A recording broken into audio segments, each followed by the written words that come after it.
Bien le bonjour à vous tous et à vous toutes. J'aimerais aujourd'hui vous entretenir sur un sujet un peu particulier qui est la guérison. Quelle est la différence entre un soin et une guérison?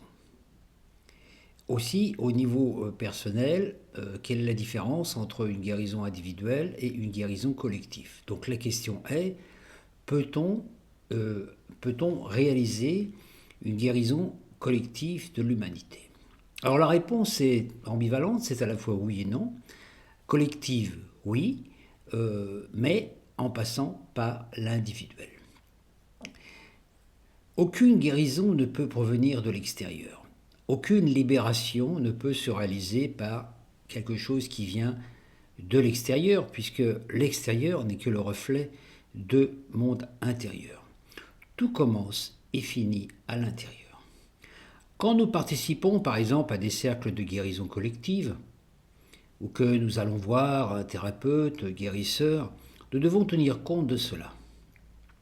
L'information reçue nous apporte du bien-être, un soin, mais ne guérit pas. Elle réveille le guérisseur ou le libérateur intérieur qui était endormi, qui est le seul habilité à cet ouvrage, puisque c'est lui qui est aussi qui fait partie de la co-création de ce véhicule corps.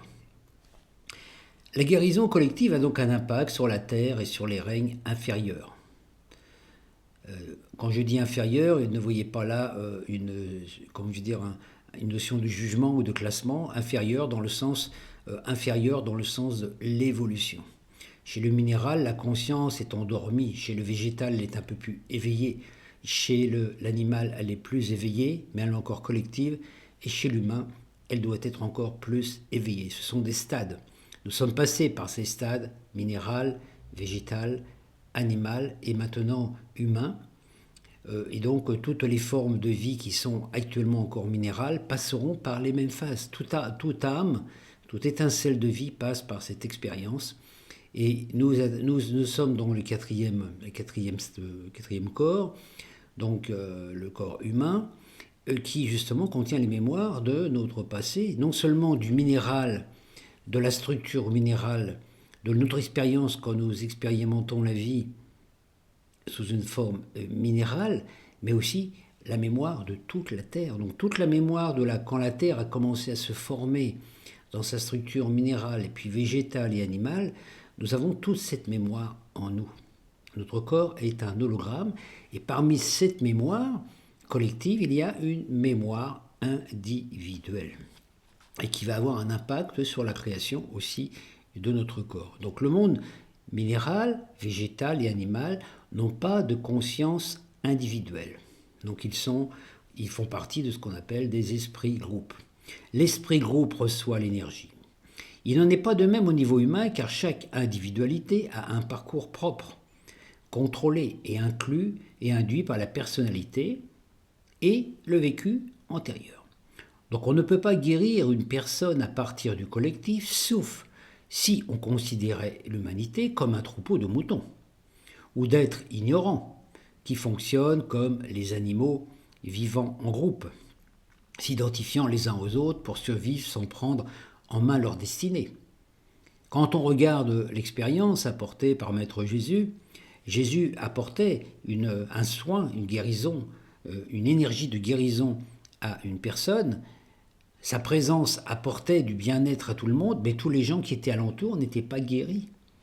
Parce que tout dépend du chemin de chacun. Et Jésus, quand il allait vers un être, c'est qu'il sentait que l'âme de cette personne était prête à accepter cette énergie de guérison qu'il véhiculait. Chacun a un profil particulier, un caractère, un passé, un corps porteur de gènes transgénérationnels, personnels, collectifs, une destinée à réaliser. La carte du ciel en définit les particularités. Donc chaque cas est individuel. Donc moi je ne pratique pas de prévision collective car elle concerne l'environnement, mais pas la conscience individuelle et collective générée par les humains. Or c'est cet état-là qui modifie le vécu sur la planète. Les transits planétaires n'ont pas les mêmes impacts dans tous les thèmes. Tout dépend des structurations du thème de naissance, de planète et de l'évolution de la conscience de la personne. Donc on ne peut que conseiller individuellement. C'est comme si je vous disais aujourd'hui, voilà, il y a le soleil qui va transiter par exemple dans le signe du cancer, par exemple, et je vais dire, tous les cancers aujourd'hui vous allez vivre cela. Ça c'est de l'horoscopie. Et l'horoscopie n'est qu'une fausse image de l'astrologie. On ne peut pas dire, regardez si vous dites par exemple sur la Terre il y a 12 signes astrologiques. Pour la numérologie c'est la même chose puisqu'il y a 9 nombres. Il y a 9 chemins de vie. Donc aujourd'hui si vous avez 10 000 personnes, imaginez qu'en France il y a 20 000 personnes qui naissent aujourd'hui, ces 20 000 personnes vont avoir le même chemin de vie. Mais ils ne vont pas avoir une destinée identique. C'est pour ça qu'il ne faut jamais prendre juste un élément. Vous dites, tous les gens qui ont un chemin de vie 8 vont vivre cela. Et non, parce qu'il y a plein de paramètres. Donc il faut individualiser. Et c'est pour ça que on ne peut pas faire de prévision collective en disant, tous les Verseaux, vous allez rencontrer l'amour aujourd'hui, etc. Ça, c'est donc voilà, ne pas mélanger, je dirais, le profane et puis le médiatique quelque part. Alors des fois, moi, ça me fait un peu frissonner quand j'entends des gens qui disent « vous avez un chemin de vie tel, donc il va vous arriver ça ». Alors déjà, pour deux choses, c'est que, comme je dis, il y a cette notion de collectif, et puis en même temps, il y a aussi l'évolution de la conscience de la personne, et qu'il faut voir qu'un chemin de vie, par exemple, en numérologie, est un potentiel. Si vous naissez avec un chemin de vie 5 qui est chemin de l'aventure, le chemin des voyages, de l'exploration, enfin des grands voyages, c'est pas dit que votre vie va être comme cela. Si vous n'êtes pas, vous avez un potentiel, mais personne va vous obliger à le vivre. Moi, je connais des personnes qui avaient un chemin de vie 5 dans mon entourage propre et qui n'ont pas vécu du tout leur chemin de vie 5. Tout ça parce que il y avait des choses qui faisaient qu'elles n'étaient pas prêtes. Quand vous arrivez sur Terre, c'est des potentiels qui sont là. C'est pas des réalités. Et ça, c'est important. Vous voyez, quand on voit si vous avez un chemin de vie 22, par contre, qui est le chemin des constructeurs du monde, ok, mais c'est pas parce que vous avez un chemin de vie de 22 que vous allez être un grand constructeur. La possibilité vous est donnée de le devenir, mais ce n'est encore qu'un potentiel. Donc on ne peut donc que conseiller individuellement et tenir compte du vécu de cette incarnation afin de percevoir ce qui est encore à nettoyer si besoin est. De déceler des qualités ou des dons endormis, mais potentiels. On ne peut pas faire cela au niveau collectif. Donc ce n'est pas en écoutant une canalisation collective que le miracle s'accomplit, puisque cela reviendrait au même processus que si des extraterrestres venaient de l'extérieur nous guérir. Il faut tenir compte de la vibration reçue, de l'onde, mais l'intégrer individuellement pour nettoyer ou guérir ce qui doit l'être. La canalisation ou le grand discours n'est qu'une information vibratoire, rien de plus. Elle apporte une énergie de guérison, mais ce n'est pas cela qui guérit. Elle réveille la potentialité du guérisseur intérieur. Donc personne ne peut guérir quiconque depuis l'extérieur. Jésus réactivait l'information source pour guérir. La foi du patient faisait le reste. Mais encore faut-il que le patient ne recommence pas les mêmes erreurs que dans le passé, sinon tout recommence. Quand Jésus disait « va et ne pêche plus », il indiquait à la personne que le problème de santé était lié à un problème psychique, de ne pas retomber dans les vieux schémas et dans les habitudes du passé, sinon la guérison ne dure pas. L'énergie émotionnelle a un gros impact sur l'environnement. J'en ai parlé dans d'autres vidéos. Ce sont nos émotions qui tissent la toile de notre environnement.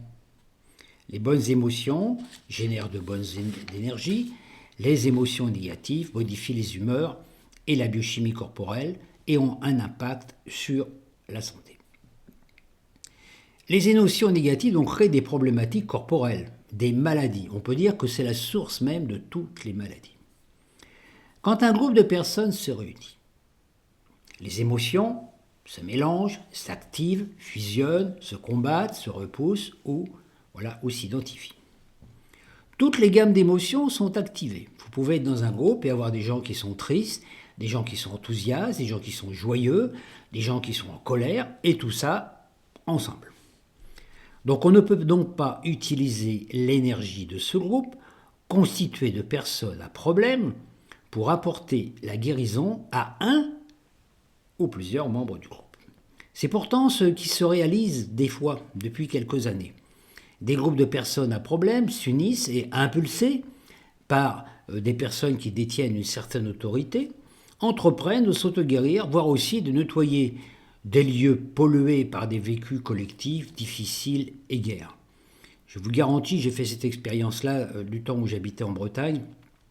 C'était des groupes de personnes qui sont tous avec des problèmes, qui vont et qui arrivent dans un lieu et disent on va guérir ce lieu. Déjà, de quelle autorité ? Et on peut se dire en fait, comment on peut guérir quelqu'un si on n'est pas sain soi-même ? Donc il faut déjà qu'il y ait un travail de nettoyage de fait avant, et que des gens qui vont se préparer par exemple par un grand nettoyage et puis une élévation vibratoire, qui vont pouvoir apporter du bien-être au lieu simplement par leur présence, juste par l'intention, mais sans nécessairement faire des rituels compliqués, qui ne fait que provoquer des fois davantage de problèmes. J'ai vécu cette expérience notamment dans le lieu de Karnak où j'étais avec un groupe et puis le matin, le groupe voulait à tout prix apporter un nettoyage à ce lieu de Karnak, etc. Donc voilà, des gens ont été guidés par une personne qui faisait un travail. Tout le monde dit on va guérir ce lieu, ah là là, on est les grands guérisseurs qui arrivent là, on va guérir la terre de Bretagne, voilà. Et puis on part, donc on fait le circuit. Et quand on est sorti du circuit, moi j'étais un petit peu à part parce que j'étais quand même un petit peu observateur dans l'histoire. Et quelque part, j'adhérais pas totalement à cette idée à l'époque.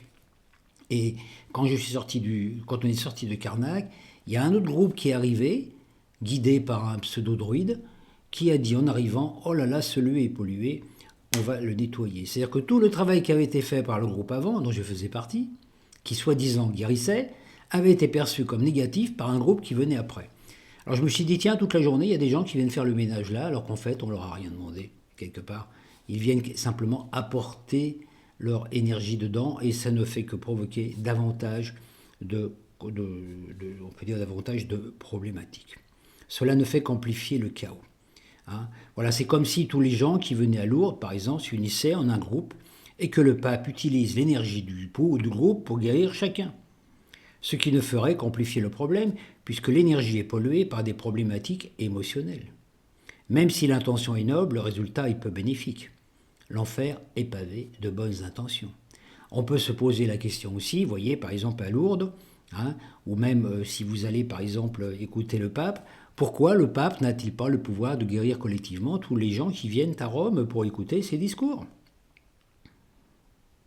Ça apporte des choses, mais donc les guérisons ne peuvent pas venir de l'extérieur.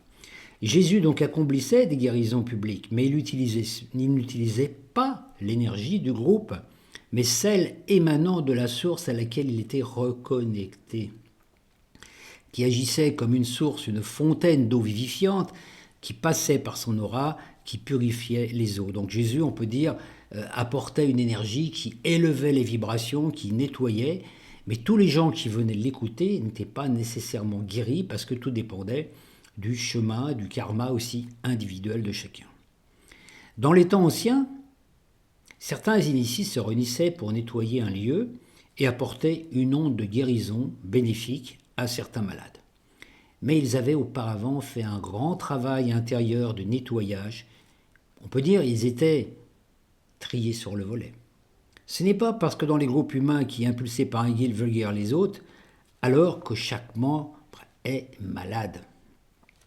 C'est pour ça qu'il faut faire attention, parce que vous pouvez participer à un groupe de guérison collective, et c'est pas pour ça que vous allez en ressortir guéri. Vous allez recevoir une onde peut-être qui a été activée peut-être par celui qui a initié le groupe, mais après, est-ce qu'à l'intérieur de vous, vos façons de vivre et tout vont accepter cette guérison ? La guérison passe automatiquement par un nettoyage. Le nettoyage passe par le pardon. Si le pardon n'est pas accompli, donc le nettoyage de l'information qui a généré la maladie est fait, à partir de là, ça ne guérit pas. Donc, les initiés de ces temps anciens avaient développé un don particulier, celui de voir les auras et de percevoir la cause karmique de la problématique et de n'apporter la guérison qu'à ceux dont le cheminement permettait cela. Nul n'échappe au karma résiduel. Regardez, même Jean-Baptiste qui n'y a pas échappé. Il a été décapité parce que dans une vie antérieure, il a été le prophète Élie.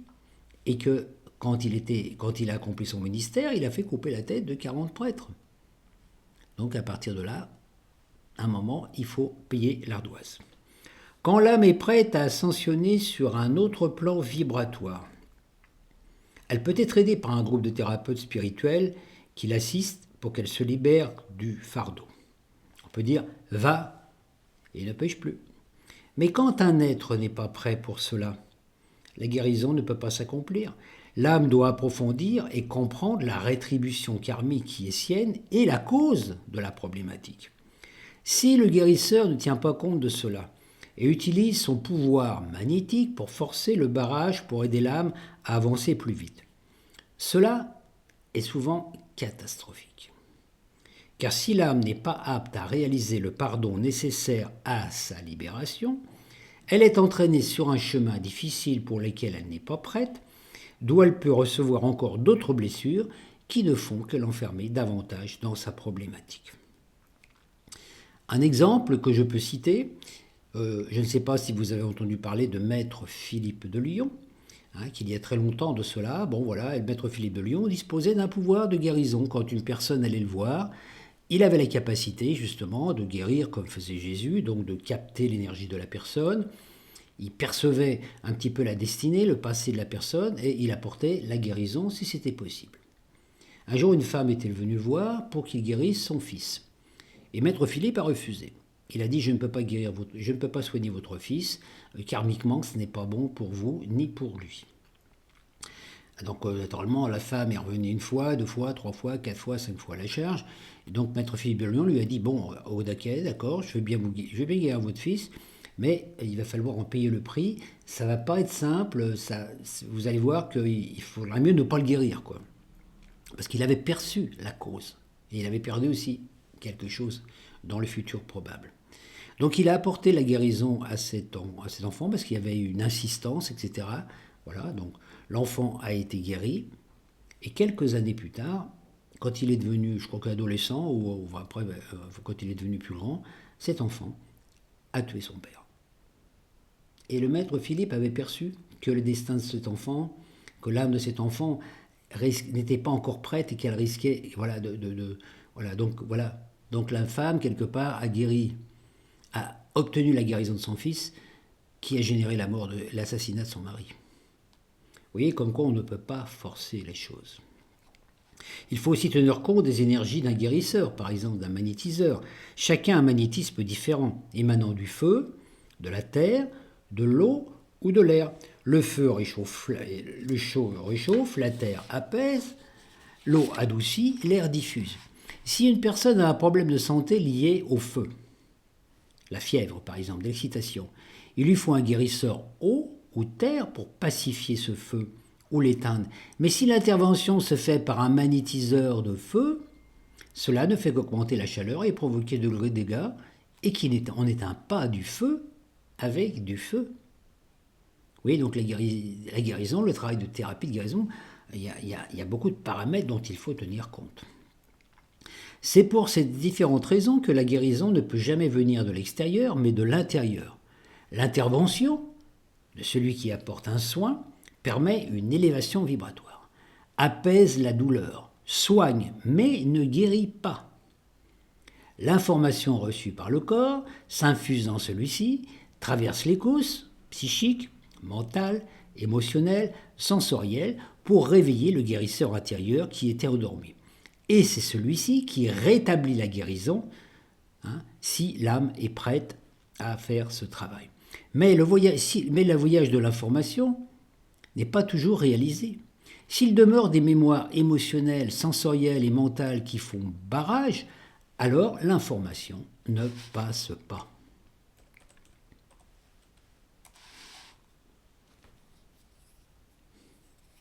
Donc vous voyez, c'est ça le travail.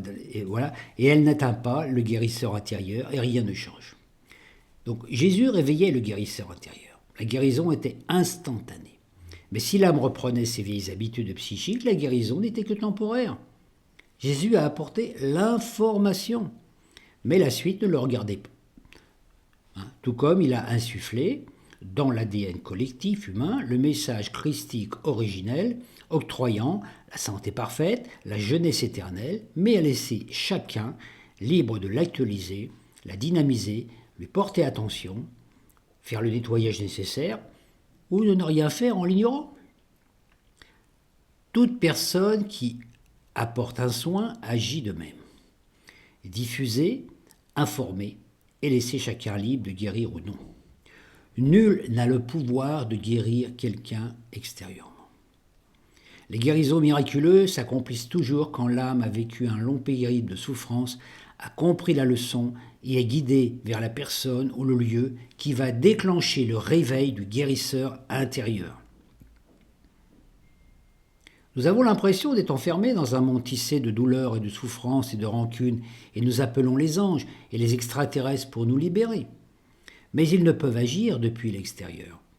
Ils insufflent leurs énergies par les atmosphères, les courants énergétiques, les eaux célestes, l'énergie en circulation dans l'univers, et celle-ci s'infuse en nous par le biais de la respiration, mais aussi par le cœur atomique de chaque cellule, surtout celle du cœur. Et l'information circule en nous, y est actualisée, et si nous y portons attention, où reste l'être morte. Nul ne peut nous libérer si ce n'est nous-mêmes. Nous sommes souverains de notre royaume.